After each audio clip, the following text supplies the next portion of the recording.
By the mid-1940s, World War II was wrapping up. Germany collapsed first, then Japan not long after. The fighting stopped, but the world didn't go back to normal. Instead, it split. As peace treaties were signed and borders were redrawn.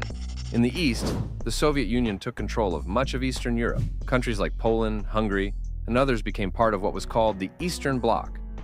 They had their own governments, but Moscow had the final say. In the West, nations rebuilt under democratic systems, backed by the United States. By 1949, the divide was official. Western countries formed NATO, a military alliance meant to stop communism from spreading any further. The Soviets responded with the Warsaw Pact, grouping together their Eastern European allies. The Cold War had begun. That same year, another major shift happened. After years of civil war, China fell to the communists, and the People's Republic of China was declared. At first, China and the Soviet Union became allies, united by communism. The first real explosion of the Cold War came in Korea. Tensions on the peninsula had been building since the end of World War II, with the North backed by communists and the South supported by the West. In 1952, that tension finally broke when the North moved first, crossing the border and pushing south. The Soviets and China backed North Korea heavily, supplying weapons, tanks, and aircraft. But when the United Nations discussed intervening, the UN vote was vetoed by the Soviets. Without UN approval, no international coalition was allowed to form. Any country that joined would have to directly join the war, not just send volunteers. The United States joined in anyway, unwilling to let the peninsula fall that easily. But that was it. No Britain, no France, not even Japan. The North kept its momentum and support. Outnumbered and overstretched, the South really struggled to slow the advance. By May 1952, a decisive Soviet-backed push broke the remaining defenses. On June 13th, South Korea surrendered completely. The peninsula was unified under the Democratic People's Republic of Korea. It was a massive shock to the West, and a clear sign that communism wasn't really going to just die out like they hoped it would. A few years later, the focus shifted to Southeast Asia. Vietnam was mostly historical in this timeline, split between a communist North and a Western-backed South. When fighting broke out in 1955, it was another attempt by the West to stop communism from pushing further into the region.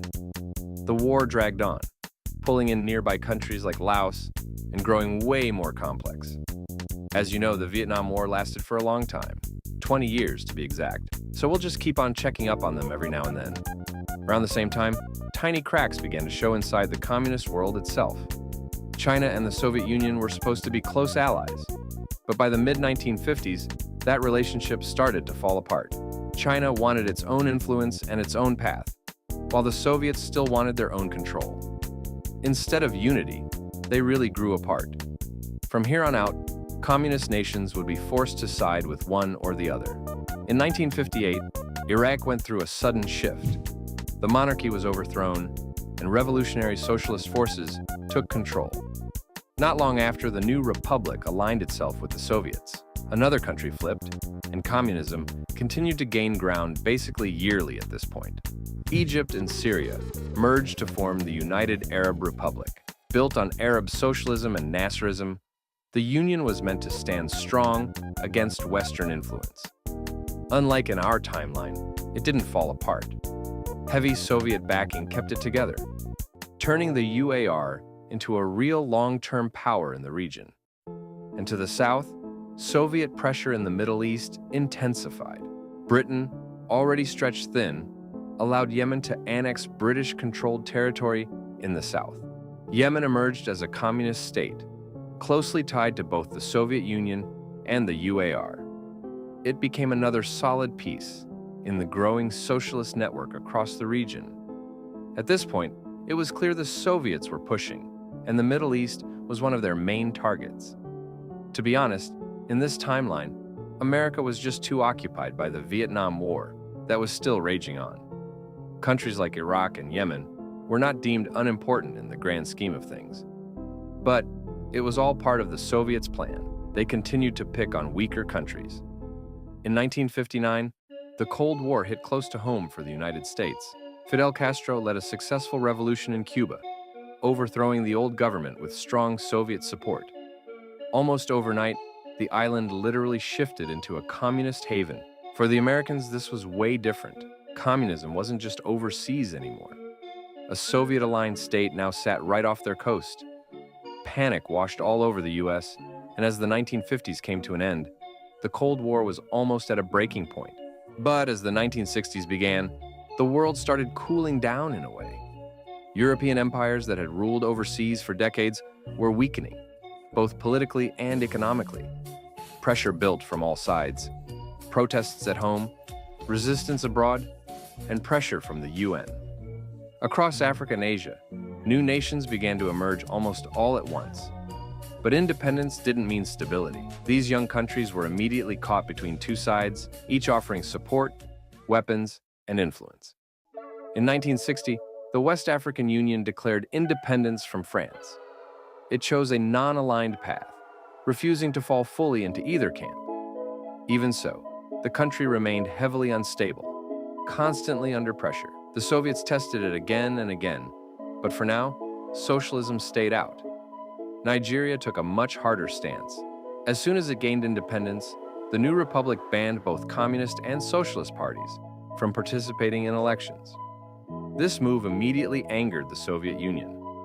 Nigeria was seen as a major opportunity, and now it had shut the door before the Soviets could even try anything. The Congo was a different story. The Soviets had been active there for years and years, quietly building influence long before independence. It was one of the most important targets in Africa, massive in size, rich in resources, and sitting right at the center of the continent. When Belgium was finally pressured enough into allowing independence, the shift happened almost instantly. Just 4 days after becoming a republic, the country was reorganized into the Democratic People's Republic of the Congolese Union. For the Soviets, it was a huge win. Communism now had a firm hold in the heart of Africa, and of course, all of the resources the Soviets could extract. In 1962, Algeria gained independence after a long and brutal struggle. Instead of leaning right, the new state moved sharply left. A Trotskyist People's Democratic Republic took shape, led by the Workers' Party, pushing radical reforms almost immediately. What made Algeria different was how little direct Soviet involvement there was. This wasn't Moscow pulling strings from the start, like in the Congo. Communism had become an idea that spread on its own, passed from revolution to revolution. Algeria was proof that the quote-unquote red wave was very real. Later that year, the Cold War turned very hot. In October 1962, the United States discovered that the Soviet Union was secretly placing nuclear missiles in Cuba. For DC, this completely crossed a line. America responded with a naval quarantine, cutting off the island and demanding the missiles be removed.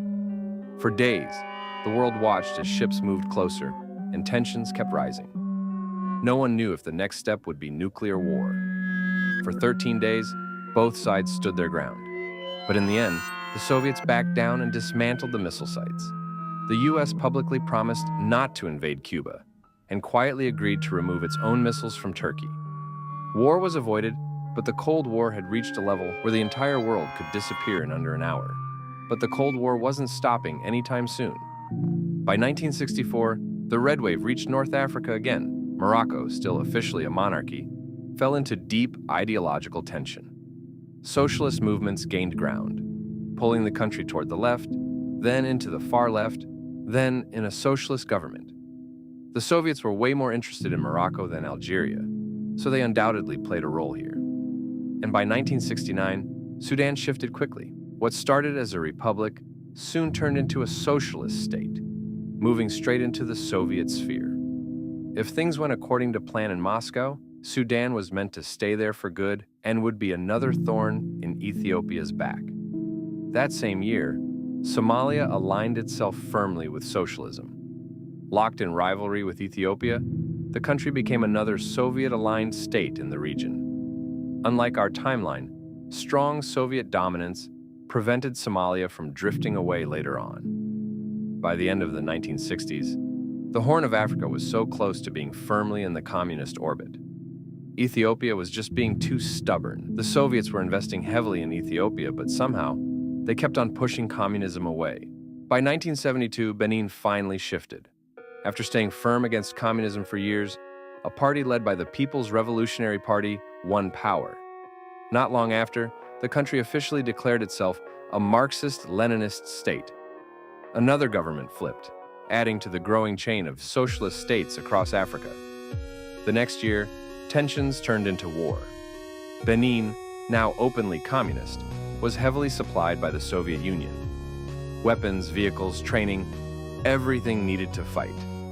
And the goal was clear from the start: kill Nigeria, the strongest anti-communist country in the region. Benin launched a surprise invasion, but it wasn't fighting alone. Forces from the Congolese Union were present, making up a major part of the frontline troops. Nigeria wasn't ready. The country was still young, kinda unstable, and cut off from real Western support due to disagreements over fuel and trade. Britain sent humanitarian aid, but nothing that could change the course of the war. But to be fair, Benin wasn't strong on its own either. The fighting dragged on, messy and slow. After about a year, it became obvious to the Soviets, who were effectively running the war, that Nigeria wasn't going to agree to turn communist anytime soon. Peace was forced. Benin walked away with new territory, including Lagos, possibly the most important city in West Africa. Nigeria survived, but weakened. In 1974, Portugal went through the Carnation Revolution. Instead of going toward democracy, like in our timeline, the country took a different path. The old regime collapsed, and socialist forces stepped in to fill the gap. Portugal reemerged as the Socialist Republic of Portugal, led by the Carnation League. Its version of socialism wasn't a perfect match with the Soviet model, and disagreements were common. Still, another European country had broken from the West, showing that communism was also spreading into the modern world. That same year, Ethiopia finally fell into the communist sphere. The monarchy was overthrown, ending centuries of rule almost overnight. Power shifted fast, and the country was reorganized into the People's Democratic Republic of Ethiopia. What followed was a brutal period known as the Red Terror. Opposition was crushed, and a Marxist-Leninist system was locked in place. Ethiopia became the Soviet Union's most important ally in East Africa, giving Moscow a strong foothold in the region. Also, in 1974, North Africa saw another major shift. Libya and Tunisia merged to form the Arab Islamic Republic. Built on a mix of socialism and Islamic revolutionary ideas, the Union showed how communist influence was blending with local ideologies instead of replacing them outright. In 1975, Angola gained independence and immediately went into a civil war. The MPLA established a Marxist-Leninist state, backed firmly by the Soviets. With communist dominance already strong worldwide, the civil war ended decisively. Angola stayed locked in as a Soviet satellite, closing another door for Western influence in Africa. Madagascar shifted left as well. The Democratic Republic of Madagascar was established under Didier Ratsiraka, becoming an independent socialist state. Sitting in southern Africa, but also having a big trade market with Asia, the country often acted as a quiet link between different socialist movements, tying the broader Red world together. And by the end of 1975, the longest Cold War conflict finally came to an end. North Vietnam launched its final push south, and there was little stopping it. The United States had already pulled out 2 years earlier, leaving behind equipment and any real chance of holding Vietnam. The South collapsed quickly. Vietnam was unified under a communist government, and the collapse didn't stop there. Laos and Cambodia followed soon after, falling into the same orbit. What began as a regional war ended as a full takeover of Southeast Asia. For America, it was a disaster. The loss damaged its global image and shattered morale at home. By the end of the war, it was clear that communism wasn't being contained anymore. It was winning, and the world was basically starting to accept that reality. In 1978, the Sour Revolution changed Afghanistan. Communist forces overthrew the existing republic. Almost immediately, resistance began to form against the new government. This time, the Soviet Union acted quickly. The Mujahideen were crushed before they could turn the conflict into a long war. The People's Democratic Party of Afghanistan stayed in power, locking the country into the communist sphere as the 1970s came to a close. By 1982, Zambia had moved further left under Kenneth Kaunda and his idea of African socialism. As Western influence died out, the country settled into a socialist system. Zambia was never a top priority for the Soviet Union, and funding reflected that. With little support coming from Moscow, the country slowly drifted away from the Soviet sphere. When global disputes came up, Zambia usually leaned toward China instead. It was one of the few countries outside of Asia who would side with China instead of Russia. In Italy, years of unrest finally boiled over. After the long period known as the Years of Lead, Enrico Berlinguer formed a coalition between the Communist and Socialist parties. In 1984, communist rule was established. Another Western European country slipped out of democratic hands. Germany was next, and the impact was massive. Severe economic crises hit the West hard. In 1984, the Communist Party of Germany won the West German presidential elections, something that would have been unthinkable just decades earlier. The following year, the situation was finalized. After leaving NATO, West Germany was absorbed into East Germany, forming a single unified communist state. Berlin would still be separated. The Soviets would not allow the British, French, nor the Americans to supply their portions of Berlin anymore. Planes to Berlin were too expensive with the ongoing economic crisis in the West, so after some talks, the West agreed to give up Germany, as long as Italy was never allowed to join the European Socialist bloc. By 1987, the United States was falling apart. Years of struggles had left it fragile. The defeat in Korea, the disaster in Vietnam, and decades of lost influence and lost countries. Each setback chipped away at confidence, both away and at home. Internally, things were even worse. Massive inflation, economic stagnation, and a federal government that struggled to maintain control created constant tension. States increasingly defied the U.S., refusing to enforce federal mandates or follow national law. Political crises only added fuel to the fire. The assassination of President Richard Nixon years earlier had left deep scars. Meanwhile, the Communist Party of the United States grew rapidly, especially after the 1985 assassination of their leader, Gus Hall. Their ideas spreaded, and millions began to see communism as a real alternative. By the mid-'80s, the federal government had lost the ability to control the country. Cities and states acted on their own, infrastructure faltered, and violence threatened to erupt at any moment. The Union had become a ticking time bomb. Recognizing that a violent civil war was all but inevitable, President Ronald Reagan made a shocking decision. In an unprecedented move, he officially declared the United States dissolved, ending the Union as it had existed for over 2 centuries. All 50 states became independent entities.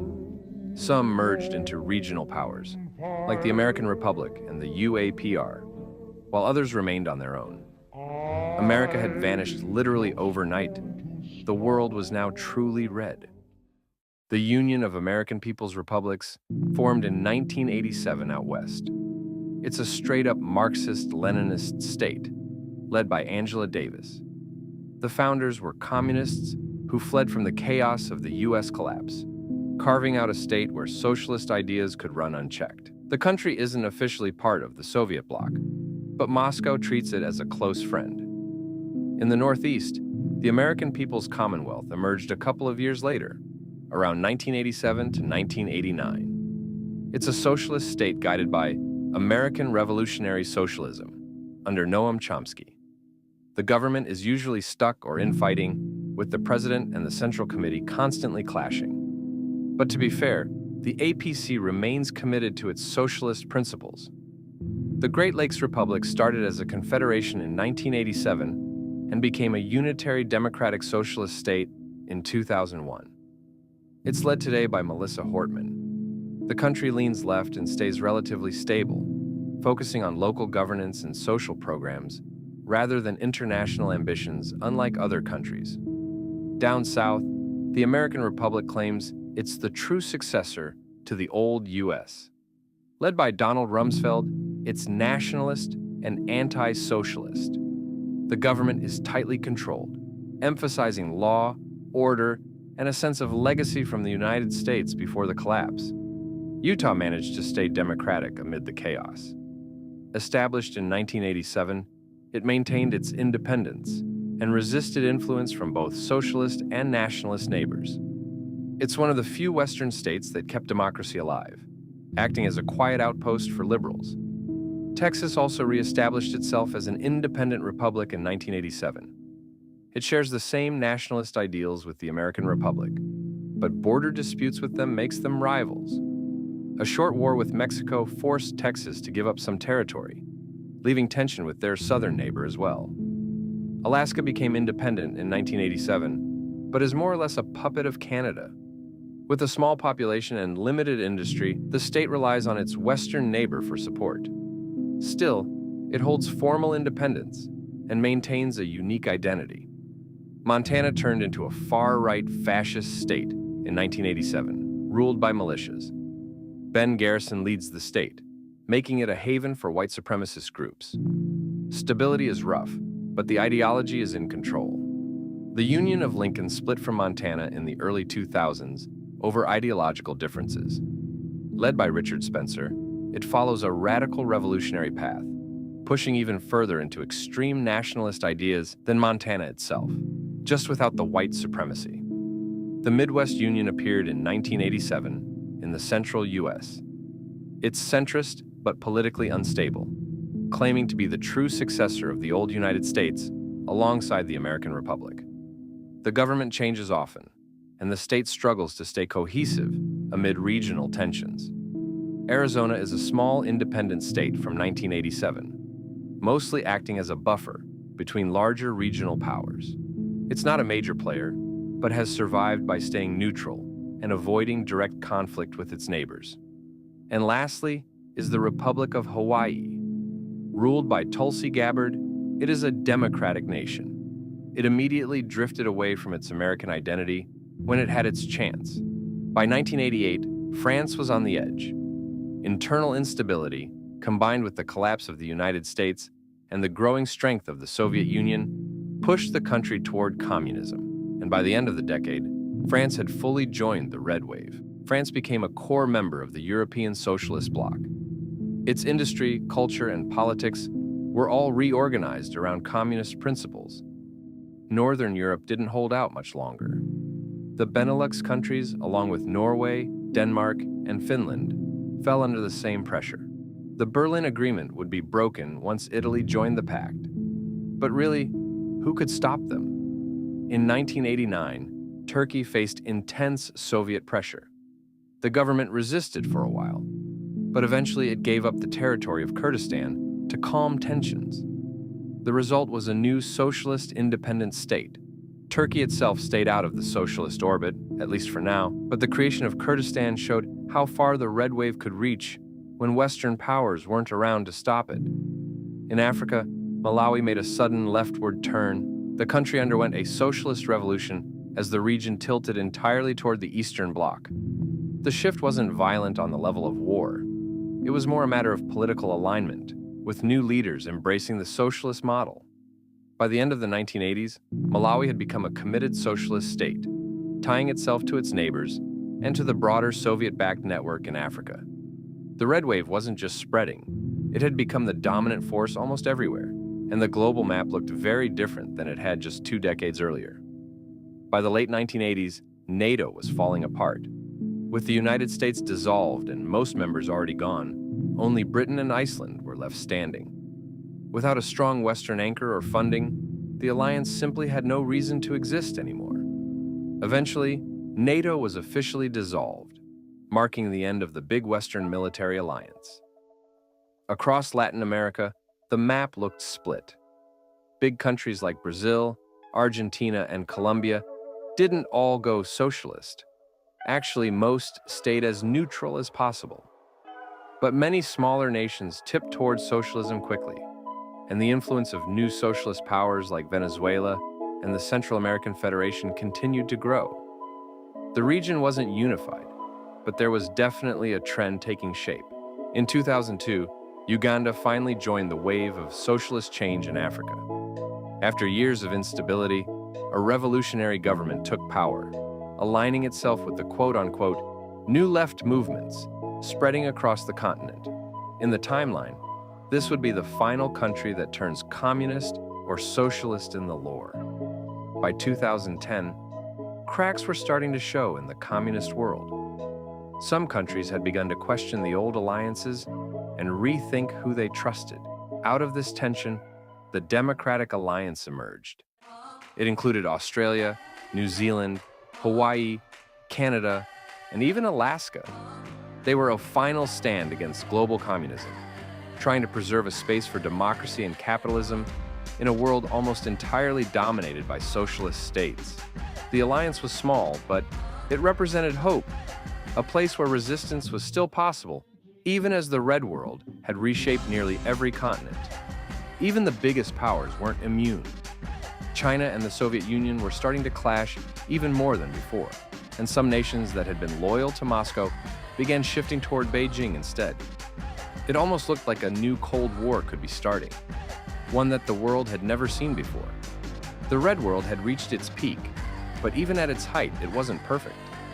Uncertainty was still very real. But up to this point, 2010, is where the lore ends.